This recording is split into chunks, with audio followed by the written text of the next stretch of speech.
రేపో మాపో తెలంగాణకు సంబంధించినటువంటి మున్సిపల్ ఎలక్షన్స్ నోటిఫికేషన్ అయితే రాబోతున్నట్టుగా తెలుస్తూ ఉంది. ఇక టీజేఎస్ పార్టీ ఏం చేయబోతా ఉంది, గతంలో మాదిరిగానే కాంగ్రెస్ సిపిఐతో కలిసి వెళ్తుందా అడిగి తెలుసుకుందాం. మనతో పాటుగా టీజేఎస్ అధినేత ప్రొఫెసర్ కోదండరాం సార్ ఉన్నారు. సార్, ప్రధానంగా రేపో మాపో మున్సిపల్ ఎలక్షన్స్ అయితే రాబోతూ ఉన్నాయి. మీరు గతంలో సాధారణ అయినటువంటి ఎలక్షన్స్లో అలాగే ఎంపీ ఎలక్షన్స్లో కూడా కాంగ్రెస్ పార్టీ అధికార కాంగ్రెస్తో పొత్తుతో పోయినటువంటి పరిస్థితి. ఇప్పుడు ఎలా పోతా ఉన్నారు? ఇప్పుడు కూడా మేము కోరుకుంటున్నాం, సంబంధం తెంపుకోవాలనేది ఆలోచన లేదు. ఎందుకంటే 3 లక్ష్యాల కోసం మేము పొత్తు పెట్టుకున్నాం. ఒకటి, నిరంకుశ పాలన అంతమై ప్రజాస్వామిక పాలన రావాలని, అది జరిగింది, ఆ మార్పు అయితే జరిగింది. రెండవది, చాలా కీలకమైన అంశం ఏంటంటే ఈ ఉద్యమాకాంక్షలు అమలు కావాలనేది. ఆ విషయం మీద మేము ప్రభుత్వంతో మాట్లాడుతూ ఉన్నాం. మూడవది ఏంటంటే మాకు భాగస్వామ్యం, మేము అన్ని విధాలుగా సహకరించినాం కాబట్టి మాకు కొంత భాగస్వామ్యం కల్పించమని. ఇంత పెద్ద గవర్నమెంట్లో మేము చిన్న అవకాశాన్ని కోరుతున్నాం. ఆ అవకాశం కల్పించాలని చెప్పి ప్రభుత్వాన్ని అడుగుతున్నాం. ఇది మేము కోరుతున్నవి ప్రధానంగా. ఇవి సాధన కోసం మేము తప్పనిసరిగా కలిసి పనిచేయాలనేదే మా ఆకాంక్ష. కానీ సభ్యుల్లో ఏంది, మనకు ఏ రకంగా కూడా అవకాశం కలిగించట్లేదు కదా, మరి ఎంతకాలం ఇది ఇట్లా ఉంటుంది? సగం పాలన అయిపోయింది, ఇంకా సగమే కదా ఉన్నది ప్రభుత్వ టర్ము అనేది అందరిలో ఒక ఆవేదన ఉంది. చాలా తీవ్రమైన అసంతృప్తి ఉంది. ఈ అసంతృప్తిని కూడా ప్రభుత్వానికి తెలియజెప్పాలని కూడా అందరూ, పార్టీకి చెప్పాలని కూడా అందరూ కోరిండ్రు. దాన్ని తప్పకుండా మేము వారికి తెలియజెప్తాం. తొందరలో న్యాయం జరిగే విధంగా మేము చేయాలని కూడా మేము కోరుతాం. ఇది మా వైపు నుంచి మేము చేయదలుచుకున్నటువంటి ప్రయత్నం. 121 మున్సిపాలిటీలు 10 కార్పొరేషన్లు కనబడతా ఉన్నాయి. మీరు మీ పార్టీ నుంచి వెళ్ళి పోటీ చేసేటువంటి అభ్యర్థుల పేర్లను కానివ్వండి, ఆయా ప్రాంతాలను కానివ్వండి, కాంగ్రెస్ పార్టీ అధిష్టానానికి అందించేటువంటి ప్రయత్నం జరిగిందా? చేసినాము, కొన్ని ఇచ్చినాము. ఇంకా కొన్ని పేర్లు మా దగ్గరే ఉన్నాయి. దాదాపు 20 మంది దాకా ఉన్నారు. వాళ్ళు మరి ఇక ప్రభుత్వము, కాంగ్రెస్ కూడా కొంత మద్దతు ఇస్తే ఇందులో కొందరు గెలిచే అవకాశం ఉంటుంది. కొందరుగా చాలామంది గెలుస్తారు కాబట్టి దాన్ని మేము వారికి దృష్టికి తీసుకుపోయినాం. చూడాలి, వారి నుంచి ఇంకా స్పందన లేదు. మళ్ళీ ఒకసారి అవసరమైతే కలుద్దాం, ఈ విషయం గురించి మాట్లాడుకుందామని చెప్పి వాళ్ళు అన్నారు మాతో. కార్పొరేషన్లలో కూడా అడుగుతూ ఉన్నారు. ప్రధానంగా ఇక్కడ ఉన్నటువంటి నామినేటెడ్ పోస్టులలో మీ యొక్క వంతును అడగడానికి ప్రయత్నం చేస్తూ ఉన్నారు. దీనికి సంబంధించినటువంటి విషయంలో ఏమైనా నెక్స్ట్ ఇప్పుడు రేపో మాపో అదినికి సంబంధించినటువంటి విషయంలో కూడా లిస్ట్ వస్తుంది అనేటువంటి మాటలు వినబడుతున్నాయి. టీజేఎస్ సంబంధించినటువంటి వ్యక్తుల పేర్లు ఏమైనా చూడబోతా ఉన్నాం? ఏమో చెప్పినాం మేము, మావి కూడా మీరు మీ భాగస్వామ్యం కల్పించాలి, అది అవసరం. అది అప్పుడే కొంత అర్థవంతంగా మేము కూడా ఏదన్నా చేయగలుగుతాం. ఇది సమాజ వికాసానికి తోడ్పడే ప్రయత్నమే కదా, మేము కూడా ఆ ప్రయత్నమే చేస్తాము.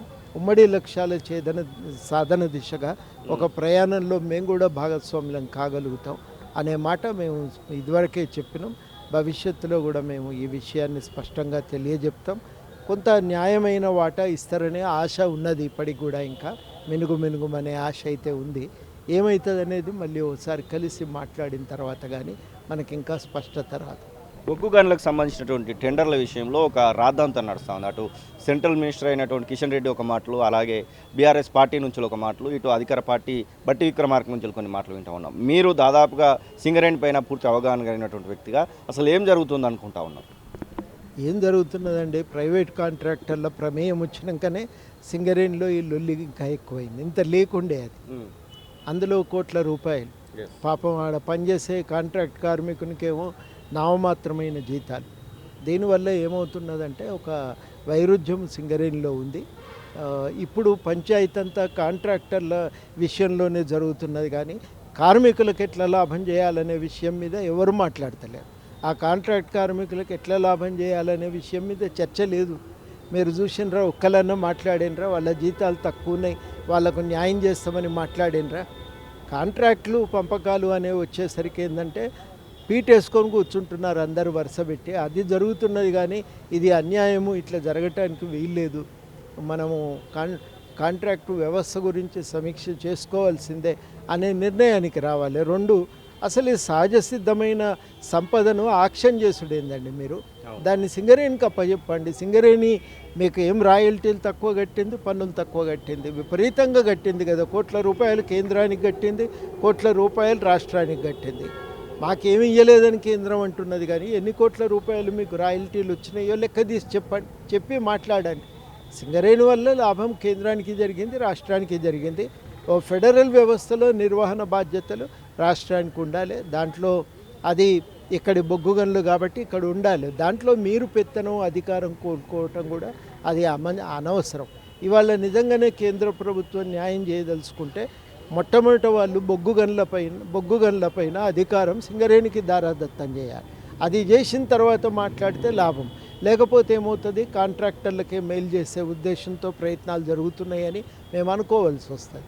అట్లా అనుకోవటానికి అవకాశం ఉండకూడదు. అంటే ఎట్లా లాభం జరగాలి, ప్రజలకు ఎట్లా లాభం, కార్మికులకు ఎట్లా లాభం, ఉపాధి అనే విషయం మీదనే ప్రధానంగా దృష్టి పెట్టి ఇప్పటివరకు జరిగిన పరిణామాలను సమీక్షించాలి, న్యాయం చేయాలని చెప్పి మేము కోరుతాం. గతంలో మీరు కూడా చెప్పారు ఫోన్ ట్యాపింగ్ సంబంధించి, మీ ఫోన్కి సంబంధించినటువంటి విషయంలో కూడా ఇప్పుడు దానికి సంబంధించినటువంటి సిట్టు ఒక రకంగా చెప్పాలంటే గతంతో పోల్చుకుంటే ఇప్పుడు కొంచెం దూకుడుగా వ్యవహరిస్తున్నట్టు కనబడుతూ ఉంది. బీఆర్ఎస్ పార్టీకి సంబంధించినటువంటి నాయకులను కూడా పిలుస్తూ ఉన్నారు. అటు ఇప్పటికే దానిలో దోషులైనటువంటి కొంతమందికి శిక్షలు ఖరారయ్యే సిచ్యువేషన్కి పోయినట్టుగా తెలుస్తూ ఉంది. అసలు సిట్టు విషయంలో అలాగే ఫోన్ ట్యాపింగ్ విషయంలో మాట్లాడాలని ఉన్నాయి కదా. వాళ్ళు ఫోన్ ట్యాపింగ్ విషయంలో వాళ్ళు ఇవాళ స్పష్టంగా సమాధానం చెప్పాలి. అధికారంలో ఉన్న వాళ్లకు అధికారం ఎందుకు అప్పచెప్తాము, ఇలా రిపబ్లిక్ డే సమిష్టి ప్రయోజనాల కోసం అని రాజ్యాంగం చెప్తున్నది. ఆ రాజ్యాంగం ఇచ్చిన అధికారాలను మీ సొంత ప్రయోజనాల కోసం మీరు వాడుకుంటే అది ఎట్లా కుదురుతుంది? అది కుదరదు కదా. అది చాలా అన్యాయం. ఇది సొంత ప్రయోజనాల కోసమే మీరు అధికారాన్ని వాడుకుంటున్నారు కాబట్టి ఇవాళ సమాధానం చెప్పవలసి వస్తున్నది. సమాధానం చెప్పమని అడగనే ఇంతలో లీయేస్తే ఎట్లానండి? మీరు చెప్పండి. మీరు ఏం చేయకపోతే ఏం చేయలేదని చెప్తారు, కానీ చెప్పండి. మీరు సమాధానం అధికారం అనుభవించినప్పుడు ఇవన్నీ చెప్పవలసిన అవసరం ఉంటుంది. తప్పు జరిగింది కాబట్టి సమాధానం చెప్పవలసి వస్తుంది. ఆ బాధ్యులు వాళ్ళు సమాధానం చెప్పాలని చెప్పి ఈ సందర్భంగా మేము కోరుతున్నాం. ఇది ప్రొఫెసర్ కోదండరాం చెప్తున్న మాటలు. మొత్తం మీద బొగ్గు గనులకు సంబంధించిన టెండర్ల విషయంలో ఇక ఇది ప్రైవేటు వ్యక్తులకు ఇవ్వాల్సినటువంటి అవసరం లేదు, సింగరేణికి ఇవ్వాల్సినటువంటి ఆ యొక్క విషయాన్ని అయితే వారు చెప్తున్నటువంటి సందర్భాన్ని చూస్తూ ఉన్నాం. అసలైన తొలి వెలుగు. ఫాలో వాట్సాప్ @తొలి వెలుగు official.